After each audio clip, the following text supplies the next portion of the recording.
perkenalkan nama saya Tri Sumarni Sitohang dengan NIM terakhir 039. Saya dari Prodi Keuangan Daerah, kelas R001, Fakultas Ekonomi dan Bisnis Universitas Jambi. Di sini saya akan mempresentasikan hasil tugas saya yang berjudul dengan Hukum Pajak. Baiklah, pemahaman hukum pajak dan dasar pemungutan oleh pemerintah. Latar belakang. Yang pertama ada pajak adalah sumber utama penerimaan negara. Yang kedua ada pajak digunakan untuk pembangunan nasional dan pelayanan publik. Yang ketiga ada pemahaman hukum pajak, penting untuk meningkatkan kepatuhan masyarakat. Rumusan masalah. Ada 4.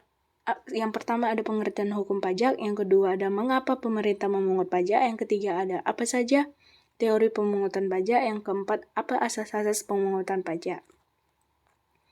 Pengertian hukum pajak. Pajak adalah kontribusi wajib kepada negara yang terutang oleh orang pribadi atau badan yang bersifat memaksa berdasarkan undang-undang, dengan tidak mendapatkan imbalan secara langsung dan digunakan untuk keperluan negara bagi sebesar-besarnya kemakmuran rakyat. Definisi ini memberi isyarat kepada kita sebagai warga negara bahwa pajak merupakan kewajiban yang harus dibayar dan bahkan negara memaksa dengan berdasarkan regulasi yang ada. Hukum pajak adalah kumpulan peraturan yang mengatur hubungan antara negara dengan wajib pajak. Terkait hak dan kewajiban dalam hal pemungutan pajak, hukum pajak merupakan bagian dari hukum publik, khususnya hukum administrasi negara, yang bertujuan mengatur bagaimana negara memperoleh dana melalui sistem perpajakan. Hukum pajak dibagi menjadi 2 bagian. Yang pertama ada hukum pajak material, yang dimana mengatur tentang siapa yang dikenakan pajak, objek pajak, dan besarnya pajak yang harus dibayar. Yang kedua ada hukum pajak normal, mengatur tata cara pemungutan pajak, termasuk pelaporan, pemeriksaan, penagihan, dan penyelesaian sengketa pajak. Alasan pemerintah memungut pajak. Pemerintah memungut pajak dengan beberapa alasan utama, antara lain, yang pertama ada sumber penerimaan negara, yang dimana sumber utama pembiayaan belanja negara. Yang kedua ada pemerataan kesejahteraan, mendanai program sosial dan pembangunan yang bermanfaat bagi masyarakat. Yang ketiga ada pengendalian ekonomi, mengatur tingkat inflasi. Yang keempat ada menjalankan fungsi negara, yang dimana penyediaan pendidikan, kesehatan, pertahanan, dan infrastruktur umum. Teori pemungutan pajak. Yang pertama ada teori asas kepentingan, memberikan perlindungan dan pelayanan kepada masyarakat. Yang kedua ada teori asas asuransi, yang dimana keamanan jiwa, keselamatan, dan harta bendanya.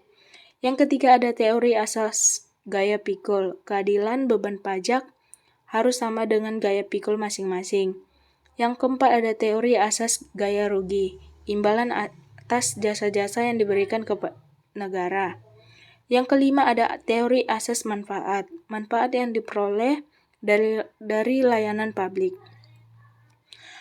Asas-asas pemungutan pajak. Yang pertama ada asas domisili, yang dimana bertempat tinggal di wilayah NKRI. Yang kedua ada asas keadilan, harus dibayar dengan kemampuan masing-masing. Yang ketiga ada asas sumber, memperoleh penghasilan dari wilayah NKRI. Yang keempat ada asas efisiensi, tidak boleh melebihi dari hasil yang diperoleh. Yang kelima ada asas kepastian hukum berdasarkan undang-undang. Yang keenam asas kebangsaan, dihubungkan dengan kebangsaan suatu negara. Kesimpulannya, hukum pajak mengatur kewajiban perpajakan. Yang kedua ada pajak penting untuk pembangunan dan pelayanan publik. Yang ketiga teori dan asas pemungutan penting untuk keadilan dan efisiensi. Hukum pajak merupakan perangkat hukum yang mengatur hubungan antara negara dan wajib pajak dalam kegiatan pemungutan pajak. Pemerintah memungut pajak sebagai bentuk tanggung jawab dalam menjalankan roda pemerintahan dan pembangunan nasional. Dalam pemungutannya terdapat berbagai teori dan asas yang mendasari agar prosesnya berjalan adil, legal, dan efisiensi. Sekian dari presentasi saya tentang pajak. Terima kasih.